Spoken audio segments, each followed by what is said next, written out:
ఎలా ఆఫ్ చేసుకుంటారండి? Okay.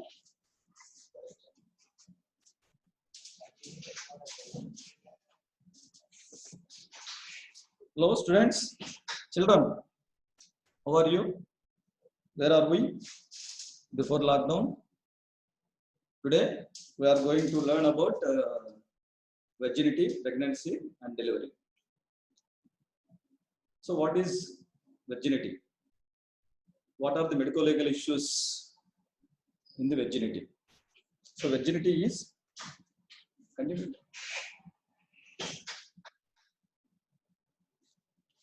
Virginity is a female who has no experience in sexual intercourse. In Latin word, virgin, virgo intacta. Is virgo intacta in Latin. A female who has not experience in sexual intercourse. It exactly opposite to this is deflorated woman. That means defloration. D means away. In Latin, D is away and flora is flowers. Plucking of the flora. A poetic way of telling is plucking of the flora, flowers is called defloration. That means loss of virginity is known as defloration. This is virginity. What is the importance of learning virginity and defloration? There are some medical legal issues, questions arise in virginity, whether a woman is virgin or deflorated. There are so many issues, medical legal issues. That's why the questions of virginity and defloration is arises, and you should learn about the virginity and defloration.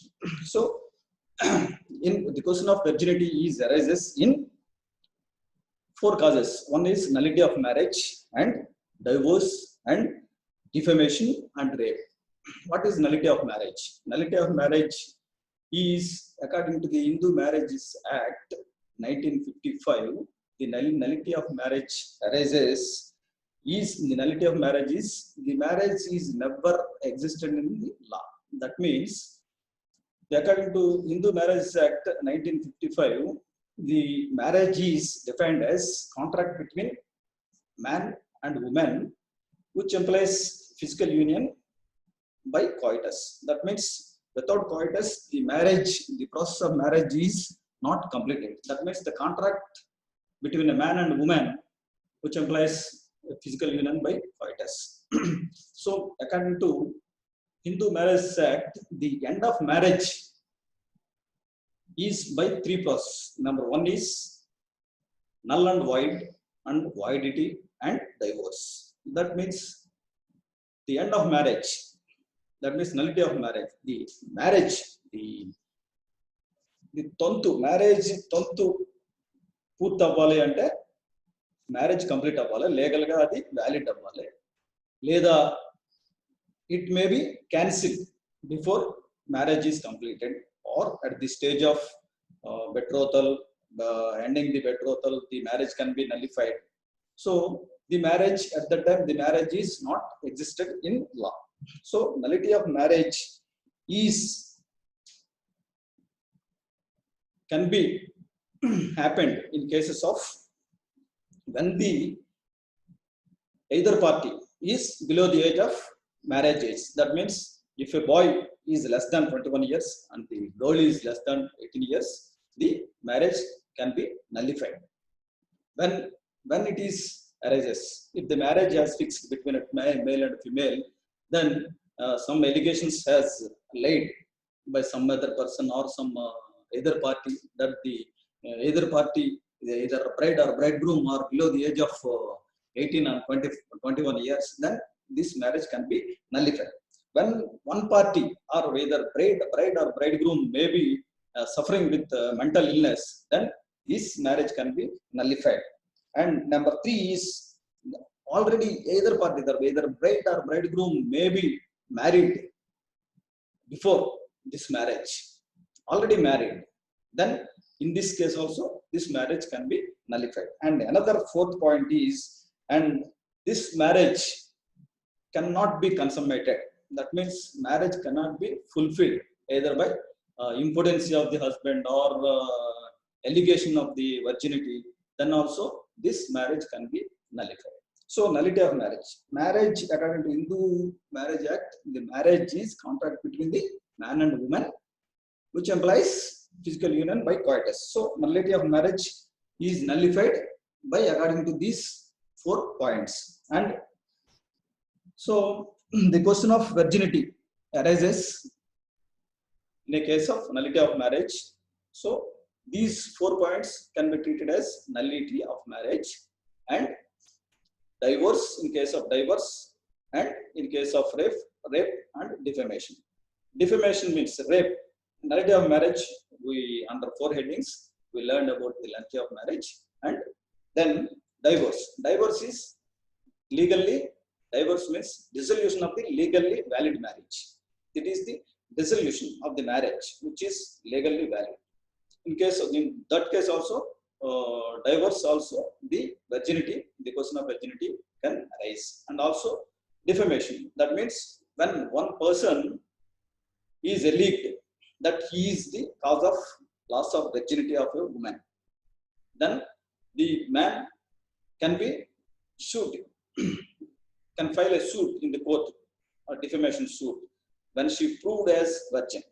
But the allegation is he is the cause of loss of virginity, but the female is proved as virgin. So in this case also, this nullity of the virginity, question of virginity arises. In case of rape of a virgin, it is very common. Violence and sexual offences, criminal offence, which is very often in the Department of Forensic Medicine and Department of Gynecology and Obstetrics, the victim and the accused will come as a medical legal case to examine the female victim and the accused case to examine whether the female is virgin or the accused is under the age of whether he is potent or not, and whether the accused is able to perform the physical coitus or not. So in these 4 conditions, the question of virginity can be arises. How to determine a woman is a virgin?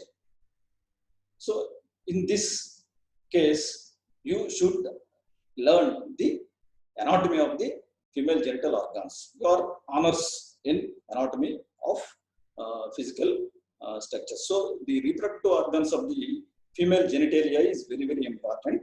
By studying if you have very thorough knowledge in the female anatomy, then you can easily find out determine whether the alleged woman is a virgin or not.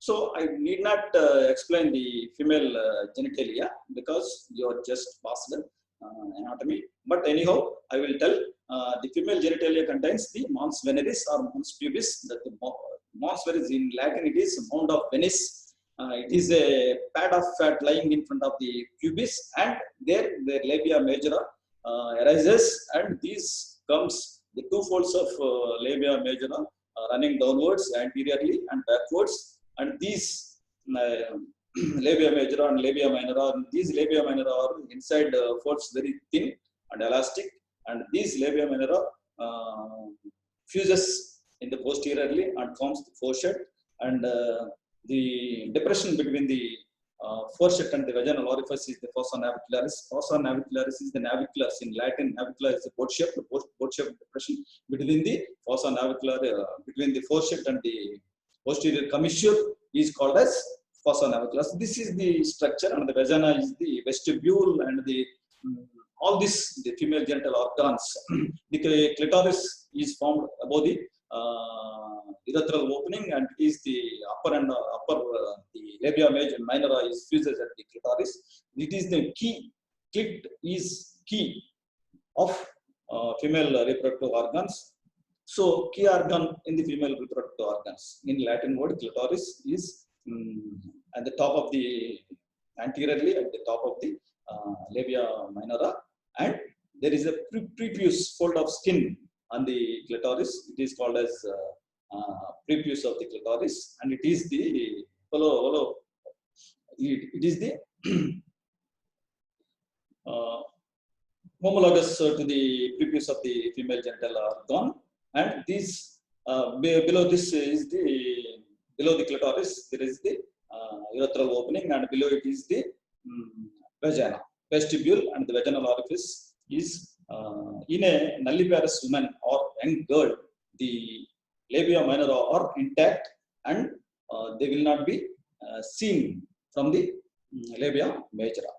So this is the gross structure of the female genital organs, and the passage of the vaginal orifice is approximately 9 centimeters, 8.5 to 9 centimeters length, and anteriorly it is short and posteriorly it is more long, and it is collapsed and behind and posteriorly and forms a fornices.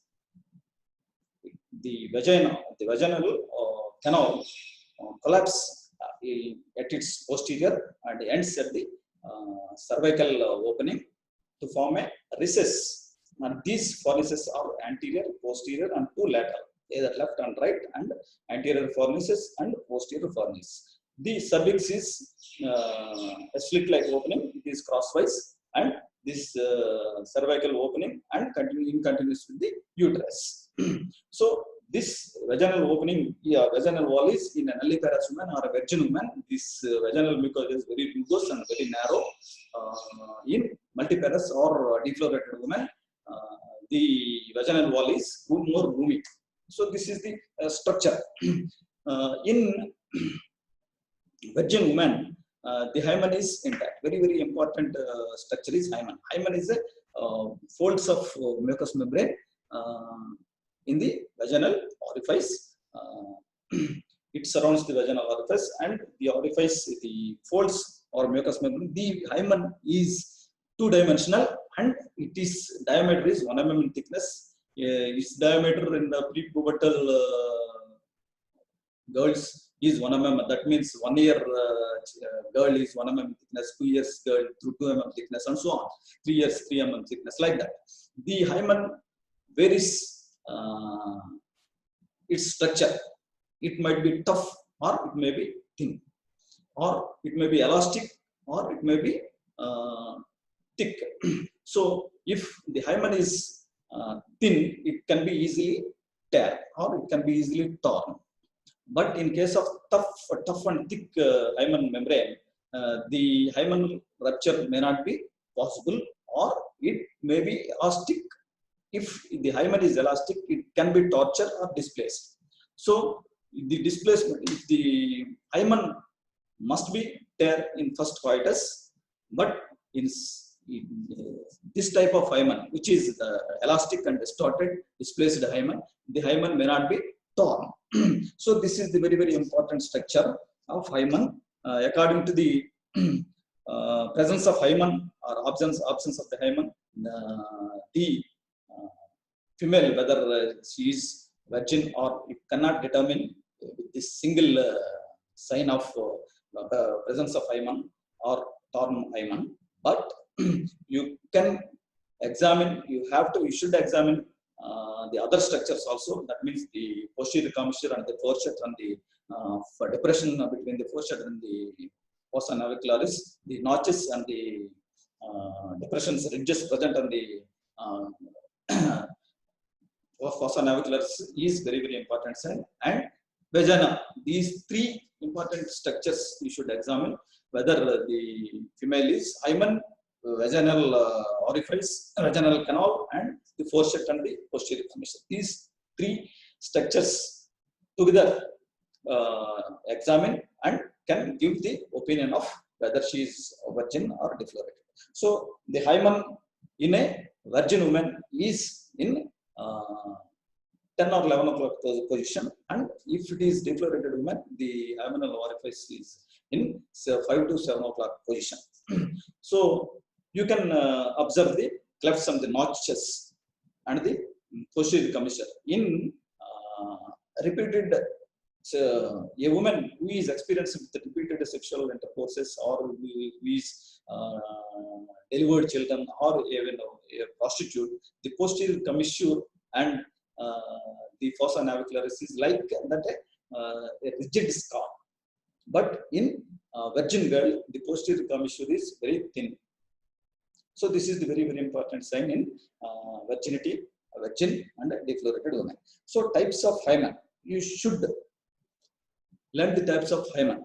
So there are 9 types of hymens. One is semilunar. This is the commonest type of hymen. That this crescentic, the opening is crescentic and present in the 10 or 11 o'clock position.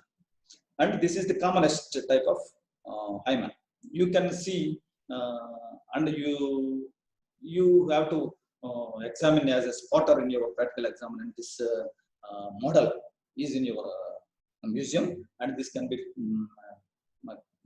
put in your practical examination. So types of hymen is important. You have to read the types of hymen. So semilunar, number 1 is semilunar, and annular, the opening is oval and situated in the center. And next is infantile. The opening is very, very, number 3rd type of hymen is infantile. The opening is very, very small. And next is cribriform. The cribriform type is several opening, small openings are present, and vertical. The vaginal opening is, the abdominal opening is very vertical.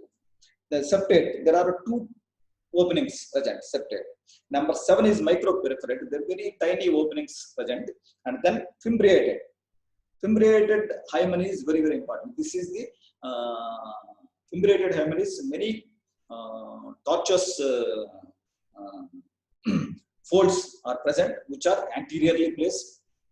These can be mistaken as tearing of the tears of the hymen, but the tears are differentiated with the fimbriated folds. The fimbriated folds are distributed anteriorly, and they cannot reach the wall of the hymen, but the tears or touches the periphery of the hymen.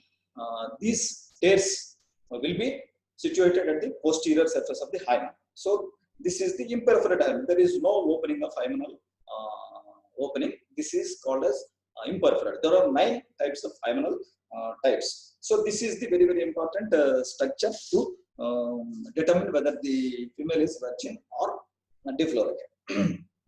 A single coitus can rupture the hymen, but in cases there is no tear of hymen can be seen, even though the female is delivered children, or if the female is prostitute, repeatedly having sexual experiences, the hymen will not be there, and that it is virgo intacta. It is called as virgo intacta. And in delivered children, that means multiparous women who gives birth to children, the hymen may be remains as a folds of skin, which is called as hymenalis, carincula hymenalis, carincula multiformis, or carincula hymenalis. These are remnants of the hymenal tags, which are seen in case of women who delivered children, or in a repeated sexual intercourse experience, a woman who experienced with the sexual intercourse. This is the structure of hymen. The causes of rupture of hymen. How? What are the causes? Ruptures the hymenal hymen.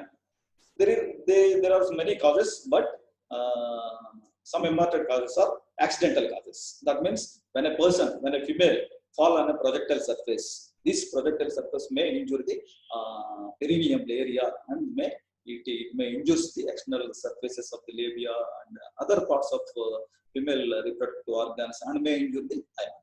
Or if the female may playing at a seesaw, that means children who plays in the seesaw, female children, you can see the seesaw, that one female sit on that side and other person sit in this side, and they will swing. This playing at seesaw also can be accidentally ruptures the hymen. But the hymen cannot be ruptured in case of jumping, riding, and fencing. And if the female accidentally falls on a fencing or a projectile surface, may rupture the hymen. And next, another cause is, this is the accidental rupture of hymen. Next, other cause is masturbation. If the female introduces some large objects to acquire the sexual gratification, by doing an act of masturbation, if the woman inserts some objects which are larger size, this hymen may rupture. But this masturbation with foreign objects may be limited because the female experiences some pain. So this limitation, because of this limitation, the tear of the hymen may not be possible. But in some cases, due to masturbation, by inserting of the foreign objects like any object which introducing into the vagina may cause the rupture of the hymen. Number, but in this case, there are some tears and some injuries seen on the during masturbation. Some nail markings can be seen on the labia major, labia minor.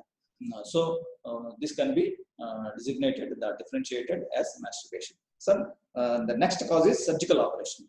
That gynecological operations, in case of gynecological operations to remove any fibroids or any other gynecological surgeries, the hymen can be torn out. In case of foreign body, that means foreign body introduction. So for example, I will tell you solapith. Solapith is a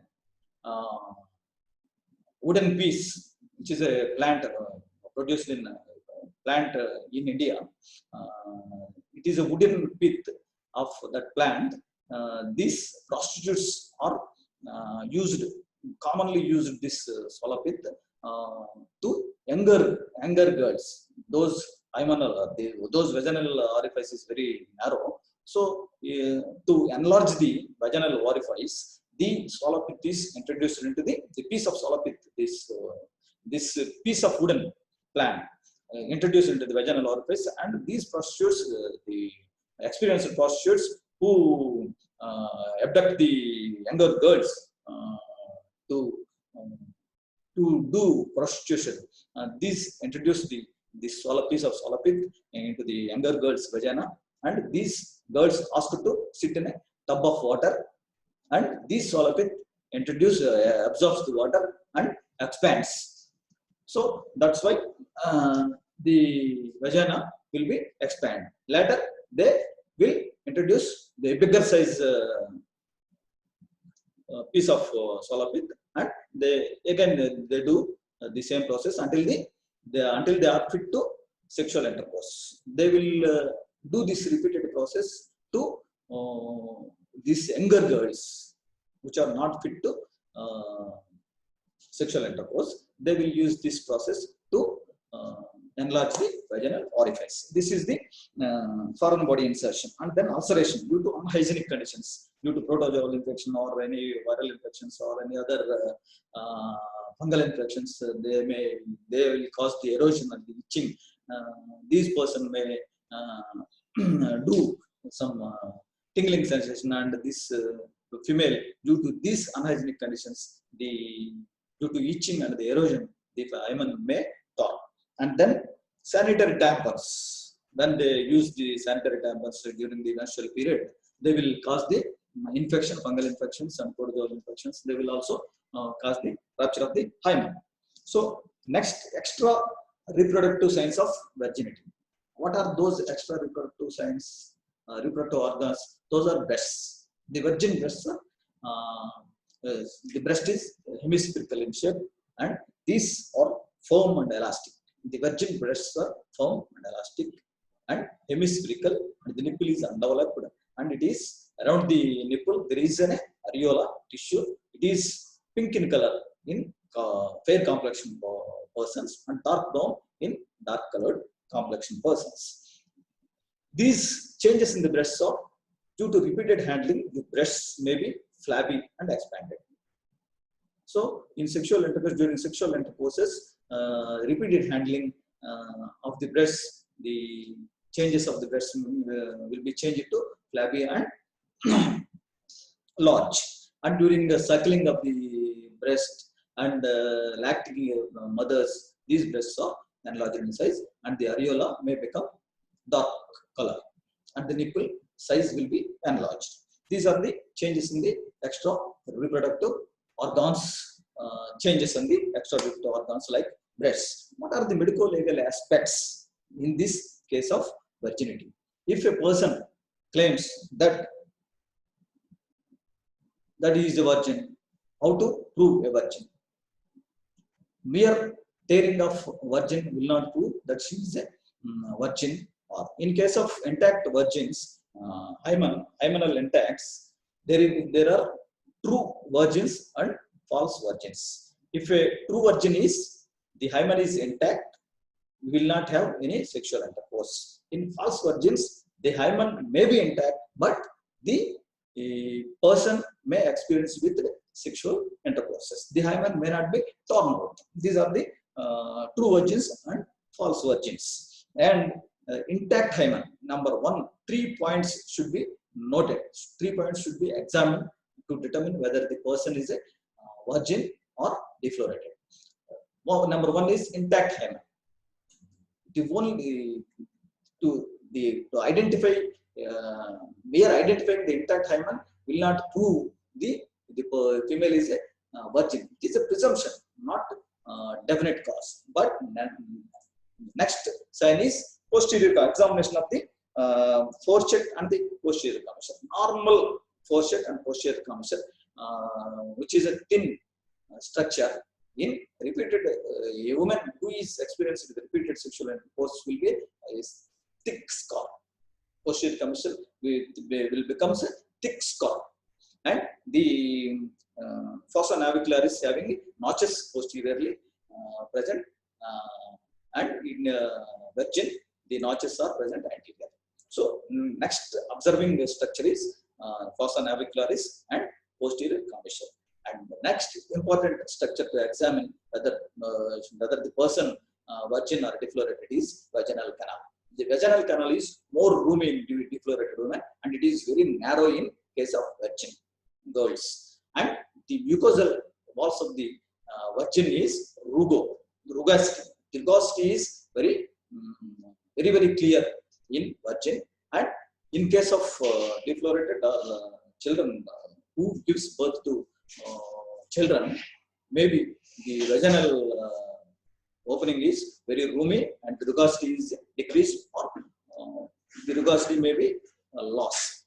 This is the medico-legal aspects, and the hymenal rupture at the time of first coitus is very important. And the first coitus, the hymen may be ruptured, but the hymen may not be ruptured because it can be loose and lax, and it can be distorted and replaced. There are so conditions like that. This hymen lies these two extremities. That means whether it is thick or it is thin, and it is loose and lax, or it can be displaced, distorted like that. This hymenal structure lie in these two extremities. So this is the virginity and the medico-legal aspects of virginity. And then pregnancy. What is pregnancy? When marriage has been taken place, or even not marriage, nowadays so many girls without marriage or becoming pregnant. According to the statistics, global statistics, there are 75 lakhs of younger girls are now pregnant without legal marriage. So without marriage, nowadays the girls are cheated by boys or any other vice versa. Without marriage, they are carrying embryos. So condition having a developing pregnancy is a condition, that is a female carrying a developing embryo in her uterus. This is the condition of pregnancy. So when this embryo forms, when a female ovaries produce ovum, and during the coitus, the spermatozoa unites with the ovum and fertilizes and forms an embryo. So this is developing embryo after fertilization takes place, and this embryo develops in the uterine cavity it is known as, this condition is known as pregnancy. So what is the pre-embryo and embryo? You all know, well knows. The pre-embryo is the condition of from conception to 5th weeks of post-menstrual weeks. That means after menstruation, the 5th weeks, up to the end of the 5th week, from conception to 5th week, it is pre-embryo, and embryo is from 6th week of post-menstrual period to this 9th month of the fetus is the embryo. So this pregnancy is a condition having the developing embryo, carrying of the developing embryo after fertilization to womb with the spermatozoa. And then what are the medical legal aspects in case of a pregnant woman, pregnancy in a condition called pregnancy? The question of pregnancy should be arised in case of, number one, when woman pleads exemption to attend in the court of law. That means if a woman should attend to give witness or to give evidence in the court of law, then she claims, I am pregnant, I may not attend to the court. Like that, she can escape by showing his pregnancy. This pregnancy, when applicable to escapes from the attendance of court, if in conditions like if she attends by carrying this pregnancy, if the journey may causes endangers to his life, or it may causes abortion of the fetus. So these two conditions may give exception to attendance in the court of law. So in case of claiming exception to attend in the court of law, the woman may claim that she is pregnant, and also to escape from terminal execution. That means capital punishment or uri shiksha is tappinchukodaniki the female can claim, because the child can be protected from the terminal execution. She claims that she is pregnant and it is full term and she is carrying pregnancy. That's why postpone the capital punishment of her guilty. So these condition also claims for exemption. And third condition is when woman feigns pregnancy and to feigning of pregnancy, that means pretending pregnancy, and she will claim some alimony from the birth, or compensation from the husband, or compensation from the other relatives. Also, she feigns and pretends pregnancy. And our fourth condition is alleges she is pregnant in order to get greater compensation from her husband. And also, fifth cause is the question of pregnancy arises in case of divorce. That means she claims alimony. That means maranam adutadu husband needs. So to claim alimony, she claims pregnancy. And seventh cause is a woman blackmails a male that he is the cause of carrying pregnancy. That this person is the cause of my carrying pregnancy. So she claims some compensation amount. And 8 is allegations that an unmarried woman also claims compensation from the person. Or next, a widow's can be claims when she married with a widows can be claimed money compensation from the alleged person who causes pregnant. And next, when the pregnant woman causes the pregnancy is the motivation to cause suicide of the woman. When unmarried woman, a very young girl, pregnant by some person who cheated her, and because of this pregnancy, she commits suicide. This is also question also arises in the court of law. Number 10 is in case of concealment of birth or pregnancy. That means some women concealed their pregnancy and birth of child, and they claims in a case of infanticide. That means it is usually seen in unmarried women and widows. These conceals birth and pregnancy, and they will do the killing of the infants. In these 10 cases, the question of pregnancy arises. Then you should examine the person, in a dead person or living person.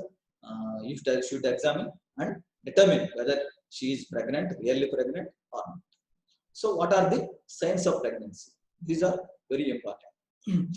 There are three. The signs of pregnancy can be studied under three headings. Number one is presumptive signs, probable signs, and positive signs. The presumption of pregnancy, those are presumptive signs. Number one is amenorrhea, important sign of pregnancy. Immediately the conception takes place, the fertilization of the ovum and the spermatozoa takes place, the female will not get the menstrual cycles. This is the number one presumptive sign, amenorrhea. Amenorrhea can be caused by some diseases and during some other anxiety and fear of the woman after coitus can also cause the amenorrhea, but it is not the real amenorrhea. But amenorrhea is the presumptive sign of pregnancy. Menstruation can be, even conception takes place, menstruation can be caused in some women. Menstruation can be seen after 2 months in some women, but the person is pregnant. These are the condition exceptions to the amenorrhea.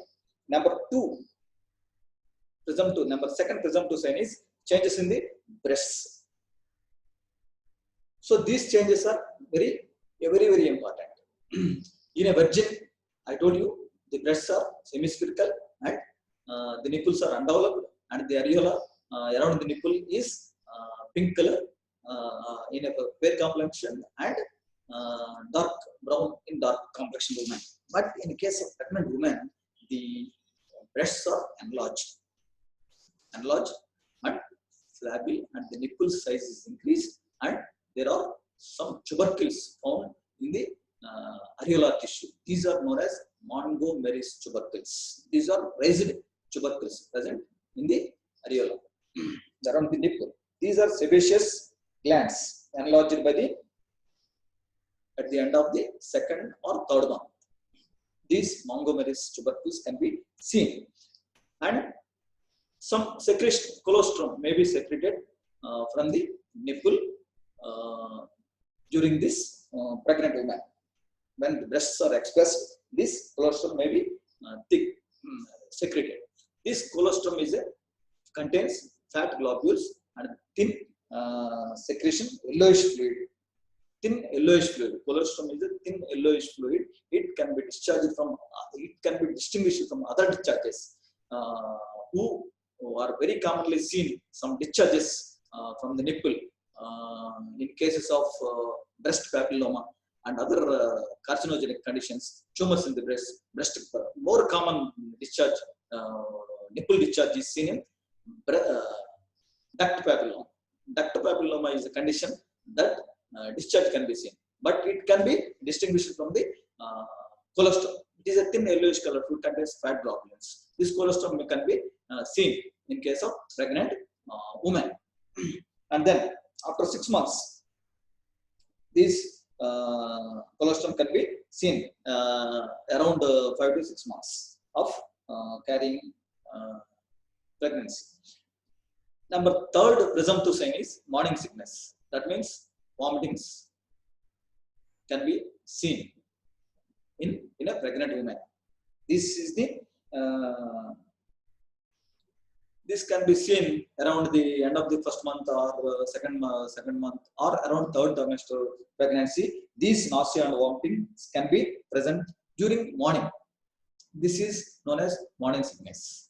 Around third trimester of pregnancy, this nausea and vomiting can be observed in a case of pregnant woman. This is the third presumptive sign. Number 4 is quickening. That means fetal movement. When the woman first felt the movement is known as fetal movement is known as quickening. This is can also be presumed, but these movements can be cannot be as a fetal movement, but she felt as a fetal movement.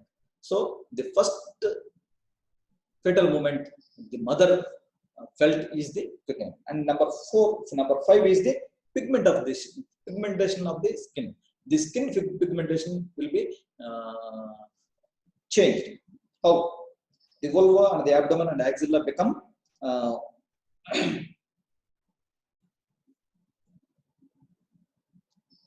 the abdomen, vulva, and the breast become darker due to the portion of the pigments. So this pigmentation of the skin can be seen during this pregnancy, and linea nigra can be seen. This is the dark line extending from the symphysis pubis to the umbilicus. This dark line can be seen in a case of pregnant woman. This is known as linea nigra. And changes in the vagina. This is very, very important sign seen in case of end of the 4th or starting of the 5th month. That means 4th to 5th month, the changes will be seen in the vagina. That means the color of the vagina will be changed. That from violet to pink, and pink to violet, and later it will be a bluish color. Pink to violet, violet to blue color. This color changes in the vagina is known as Chadwick sign or Jacquemus sign.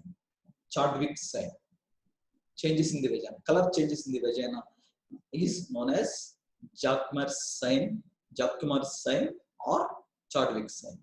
You can see in your textbook. Open your textbook and see the spelling of the Jacquemus sign and the Chadwick sign. This known as Jacquemus sign or Chadwick sign. This can be seen in the 4th to 5th month, and this the tissues becomes softer and secretions of the mucosa is increased due to the softening of the mucosal lining in the vagina. The color of the vagina will be changes to bluish color, pink to bluish color. That is the 6th sign of the presumptive sign. And urinary disturbances. Due to sympathetic disturbances and the enlargement of the uterus, the urination, that means the frequency of maturation is increased. The pregnant woman may felt that frequency of the maturation is increased. And fatigue, easy fatigue can be observed in the pregnant woman, can be easily fatigue. It can be observed in the pregnant woman. And sympathetic disturbances. What are these sympathetic disturbances? That means some abnormal taste is developed due to the increased salivation and appetite. That means perverted appetite will be seen in case of pregnant women. That means they want to eat some other perverted appetite is due to sympathetic disturbances. These are the presumptive signs. Next, probable signs of pregnancy. What are the probable signs of pregnancy? Probable signs of pregnancy are enlargement of the abdomen. This is very, very important sign. This enlargement of the abdomen is seen from the 12 weeks of pregnancy. Up to 12 weeks, the fetus lies in the pelvic cavity, and about that 12 weeks, that means from 4th to 5th month, it is in the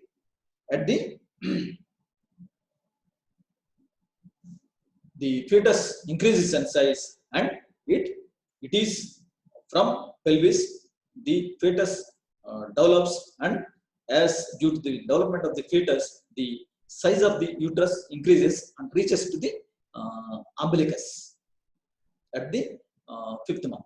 That means 4 to 16 weeks, 16 to 20 weeks, it is at the so at the level of the umbilicus. So this is fundal heights. By measuring the fundus height of the fundus according to the growth of the uterus, you should observe the size of the increase of the abdominal size due to the increase of the size of the uterus. By the end of the third month, the uterus fills the pelvis cavity. That means third month, 12 weeks, it fills the pelvis cavity, and then between the third and fourth months appears over the brim of the pelvis. That means the third and fourth month, the fetus and the uterus appears at the brim of the pelvis, and at the fifth month, it is midway between the symphysis and the umbilicus. At the fifth month, it is midway between the symphysis and the umbilicus. At the end of the sixth month, it is at the level of the umbilicus. At the end of the sixth month, it is at the level of the umbilicus, and at the seventh month, it is midway between the umbilicus and the xiphic sternum. At the seventh month, it is between the umbilicus and the xiphic sternum, and at the end of eighth month, it reaches the xiphoid cartilage. During the last 2 months, the uterus sinks into pelvis and the abdominal size is decreased.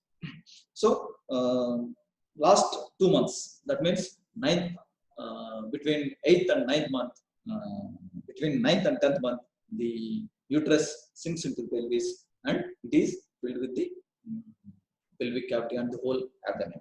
So, and on the abdomen, so you should measure the fundal heights on the abdomen. By measuring the fundal heights of the abdomen, the increased enlargement of the abdomen can be determined, and on the abdomen there are regular scars. Linea albicans can be seen on the thighs and the front part of the thighs and flanks. There will be irregular stretch marks will be seen. These are caused due to the stretching of the abdomen, and these stretch marks are called as linea albicans. And next probable sign is third probable sign is uterus. You should examine the uterus. Under this examination of uterus, Hager's sign is very, very important. Hager's sign, it is positive in 6th week.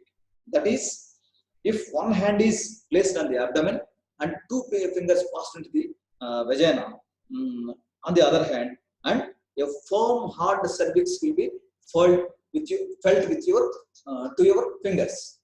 One hand is put on the abdomen and 2 fingers passed into the vaginal orifice, vaginal canal, and touches the cervix. The external orifice of the cervix will felt to your fingers as a soft,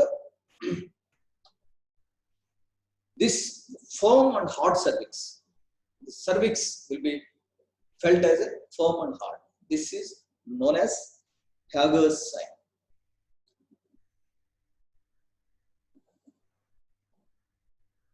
This is very, very valuable physical sign of pregnancy. Firm and this cervix is felt as firm and elastic body, and this body can be compressible. This feeling of cervix to your fingers, examining fingers, is called Hager's sign. And then examination of the cervix. This is at the end of 2nd month, from 2nd to 4th month. The cervix will be softens. The cervix will become more soft, and shortening of the cervix will be seen. This is called Goodell's sign. Goodell's. You can see in your textbook Goodell's sign. It is known as Goodell's sign. It will be observed in 4th month. It is very marked in 4th month. Can be seen 2nd to 4th month. Very well marked in 4th month. Next, 4th sign of probable sign is intermittent uterine contractions. These contractions are called Braxton Hicks contractions. These can be observed in the before the 3rd month, but can be elicited on the 4th month, 3rd to 4th month, these intermittent uterine contractions can be observed.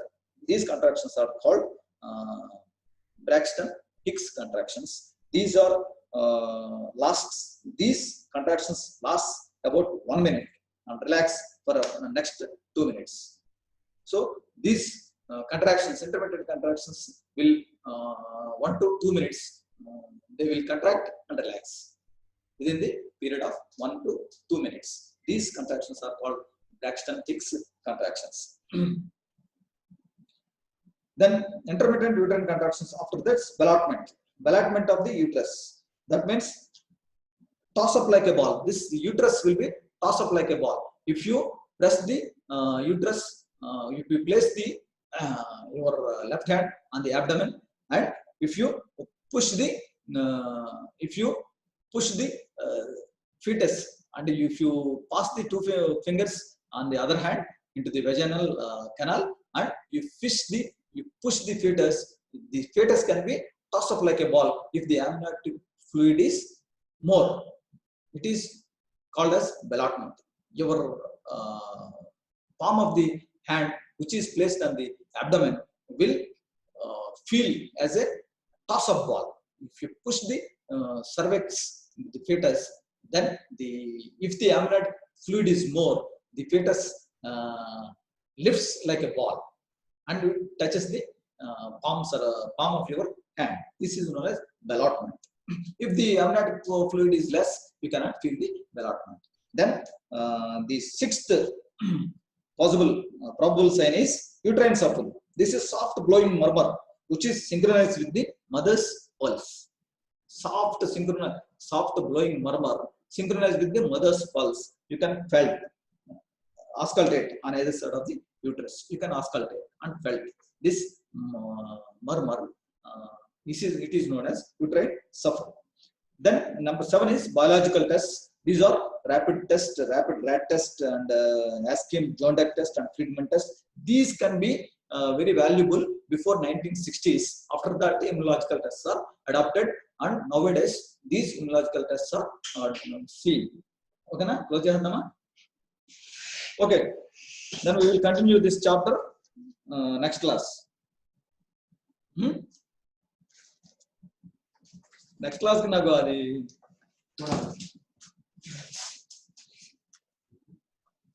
close